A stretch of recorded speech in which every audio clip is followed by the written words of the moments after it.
Une femme et deux hommes à Vienne dans les années 80. La femme, c'est Uli Lust. Aujourd'hui, elle raconte cet épisode dans sa dernière BD.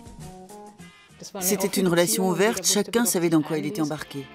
Ce n'est pas la première fois que l'auteur puise dans ses souvenirs. Dans un précédent livre, elle évoque un voyage de jeunesse en Italie, entre liberté, fête et violence. Un succès international.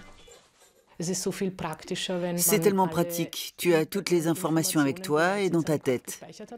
Et puis c'est un vaste fond, ma vie était intéressante. Le lecteur est embarqué dans un monde poétique, où l'amour rime avec émancipation et découverte de soi.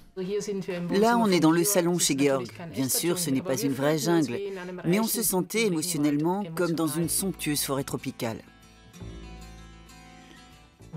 Dans cette scène de sexe, c'est un peu pareil. J'aime bien imaginer comment visualiser cette sensation formidable qu'on ressent pendant le sexe, cette montée du plaisir, cette sensation de puissance.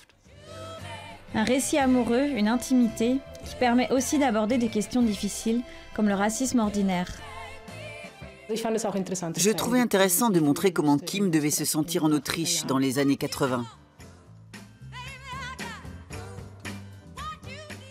Le côté négatif, c'est qu'à la fin, il est devenu violent.